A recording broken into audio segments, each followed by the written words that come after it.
Right. ఆ గ్రామంలో రాత్రికి రాత్రే చేపల చెరువులు పుట్టుకొస్తూ ఉంటాయి. పర్మిషన్లు ఉండవు, నిబంధనలు అస్సలే ఉండవు. అయినా సరే దర్జాగా చేపల చెరువులను నిర్వహిస్తున్నారు. పర్యావరణానికి విఘాతం కలిగిస్తూ ప్రజారోగ్యాన్ని దెబ్బతీస్తున్నా సరే ఎవ్వరూ పట్టించుకోరు. ఇదేంటని ప్రశ్నించేవారు కూడా లేరు. కృష్ణానదికి కూతబెట్టి దూరంలో ఉన్నటువంటి గుడిమెట్ల గ్రామంలో పరిస్థితి ఇది.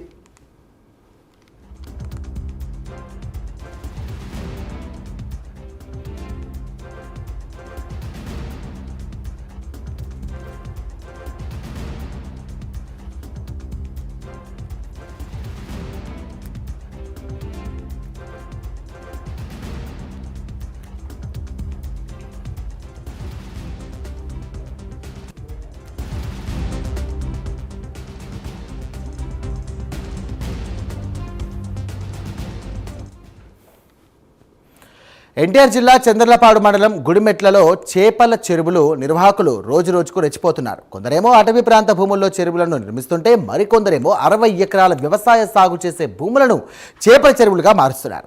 చేపల చెరువుల నిర్వహణలో నిబంధనలు గంగలో కల్పిస్తున్నారు. ఎటువంటి అనుమతులు లేకుండా చేపల చెరువులను దర్జాగా నిర్వహిస్తున్నారు నిర్వాహకులు.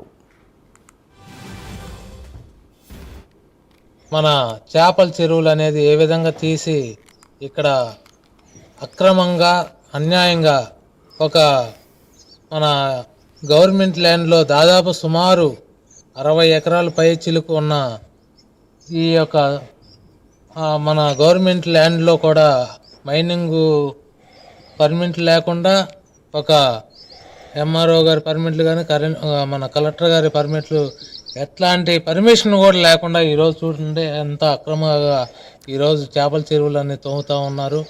దీనికి విష పదార్థాలు, ఒక కోళ్ళ నుంచి వచ్చే పేగులు మరియు వ్యర్థ పదార్థాలన్నీ కూడా కాలుష్యం చేసి ఈరోజు ఇక్కడ మనకి ప్రకృతి వ్యవస్థలో ఉన్న ఇక్కడ గట్లో మనకి ఆక్సిజన్ పీల్చుకొని కార్బన్ డైఆక్సైడ్ వదిలే మనకి పర్యావరణం అనేది ఇక్కడ మాకు మంచి ఇష్టమైన ప్లేస్లో కూడా వీళ్ళు ఇంత అక్రమంగా పెద్ద పదార్థాలు వేసి ఈ రైతాంగానికి పొలాలకి వెళ్ళి వచ్చే వాళ్ళకి పశువులకు కానీ గొర్రెల కాపర్లకు కూడా వాళ్ళు ఈరోజు ఇట్లా వస్తూ ఉంటే ఆ దుర్వాసనకి ఆ జీవులన్నిటి కూడా విష పదార్థాలకి వైరస్ వచ్చే విధంగా ఈరోజు వీళ్ళు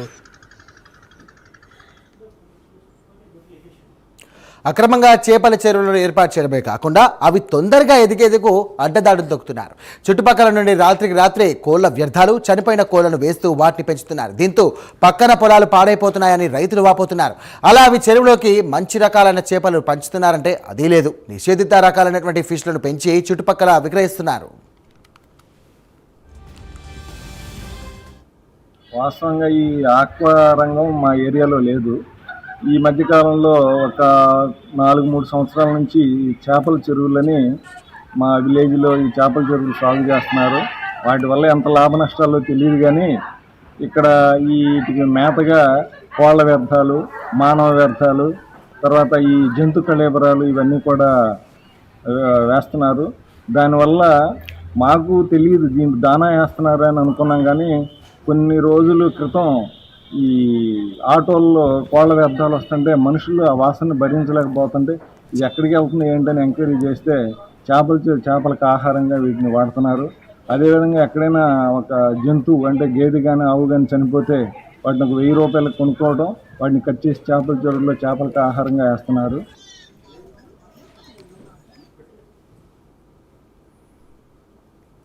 ఇక అంతటితో వీళ్ళ ఆగడాలు ఆగిపోలేదు. కృష్ణానది జలాలను అక్రమంగా చెరువులకు తరలించుకుంటున్నారు. తాగు సాగుకు వాడాల్సినటువంటి నీటిని ఇక చేపల చెరువులకు దారి మళ్లించి తిరిగి వాటిని పొలాల్లోకి వదులుతున్నారని రైతులు ఆవేదన వ్యక్తం చేస్తున్నారు. ఇక కలుషితమైనటువంటి నీరు వలన పంటలు పాడైపోతున్నాయని ఆగ్రహం వ్యక్తం చేస్తున్నారు రైతులు.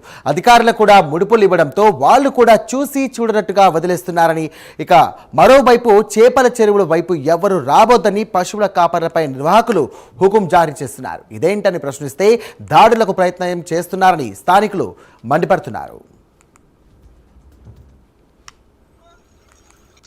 మేము ఎట్లా మేకలు కాసుకుంటా వచ్చే మంచిలకు కూడా ఈ ఎండాల తప్పుడు తాగుదాన్ని కూడా చెరువులో చేస్తుంటా ఆ చద్దన్నము ఎక్కడెక్కడ కోడి పేగులు అవన్నీ చేసుకొచ్చి అట్నే మళ్ళీ కుక్కలు తోడిపోతే ఆ తాటలాగా తెల్లంగా ఊరిపోయి వాటిని చూస్తే మాకు కూడా ఎలర్జీలాగా వచ్చేటట్టుగానే ఉంది. అవి ఆ తర్వాత ఏదైనా మంచిలు తాగుదన్నా కూడా ఆ వాసనకి అసలు మామూలుగా గొర్రె మూతి కూడా పెట్టవాలి, నీళ్లు తాగే పరిస్థితి లేదు అసలు. ఇంటికాడ తెచ్చుకుంటేనే నీళ్లు, గొర్రెలు కూడా తాగు, గొర్రె మూతి కూడా పెట్టవు. మళ్ళీ పైపెచ్చి మీ గొర్రె ఇటు రావడానికి వెళ్ళలేదు, ఈ దారి మాది అని మూల మీద ఉన్న రంగారావు ఏదో ఉంది ఆయన పేరు, ఆ చెరువు బాట కూడా రాని ఇట్లా మమ్మల్ని చాలా ఇబ్బంది పెడుతుంది. మేము ఎట్నే ఎడంగా వచ్చి ఆ పొలాల్లో పోతే వాటి బాధ కూడా ఆ కోడి పేగులు దారిలోనే ఉంటాయి, వేసి వాసన ఏం ఇది లేదు. ఆ కుక్కలు అవి తిని వాటికి ఏమన్నా ఎలాచి మనుషులు కూడా వచ్చేటట్టుకుంది.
ఇక కోళ్ల వ్యర్థాలు, కులిన మాంసంతో చేపల చెరువుల చుట్టుపక్కల ప్రదేశాలు కంపు కొడుతున్నాయని రైతులు చెబుతున్నారు. ఇక వ్యర్థాలతో పర్యావరణం పాడవుతున్నా, చెరువుల్లో నీళ్లు యథేచ్ఛగా దోచేస్తున్నా అధికారులు మాత్రం పట్టించుకోవడం లేదంటున్నారు రైతులు. ప్రజలు దూర ప్రాంతాల నుండి వలస వచ్చి తమ పొలాల మధ్యలో చెరువులను ఏర్పాటు చేస్తున్నారని గుడిమెట్ల రైతులు మండిపడుతున్నారు. ఈ చెరువుల వలన మూగజీవాలకు వ్యాధులు వస్తున్నాయని వారు ఆవేదన వ్యక్తం చేస్తున్నారు. ఎక్కడి నుంచో వచ్చండి ఈ చేపల చెరువులు వేసి ఆగమాగం కోడి పేగులు, సద్దన్నము, బీరు ఫ్యాక్టరీ ఇది అంతా ఆగమాగంగా చేసి ఆగమాగం చెరువులో చేపలకేసి చాలా అమ్మడి కూడా ఉన్నాయకుండా ఆగమాగం చేస్తున్నారు. ఆగమాగం చేసి గొడ్డు మేకలు మేము అటు ఇటు తిరుగుతుంటే మా గొడ్డకి మేకలకి రోగాలు వస్తున్నాయి. అదేమని మేమంటే మమ్మల్ని తిడుతున్నారు, కొట్టబోతున్నారు. మా శాలలకు కూడా మమ్మల్ని దిగనీయకుండా దౌర్జన్యం చేస్తున్నారు. నా పేరు రమాదేవి, మాది రావణపేట గుడిమెట్ల. ఆగం చేసి అదేమంటే ఏది పడితే అది మాట్లాడుతున్నారు. ఆడవాళ్ళని కూడా చెరువుల మీద తిరగనీయకుండా. ఇక ఇప్పటికైనా ప్రభుత్వ అధికారులు వారిచ్చే ముడుపులకు ఫుల్ స్టాప్ పెట్టి చెరువులపై చర్యలు తీసుకోవాలని గ్రామస్తులు కోరుతున్నారు. ఈ చెరువులకు అడ్డుకట్ట వేయకపోతే ఆందోళనలు చేయాల్సినటువంటి పరిస్థితి వస్తోందని వారు హెచ్చరిస్తున్నారు.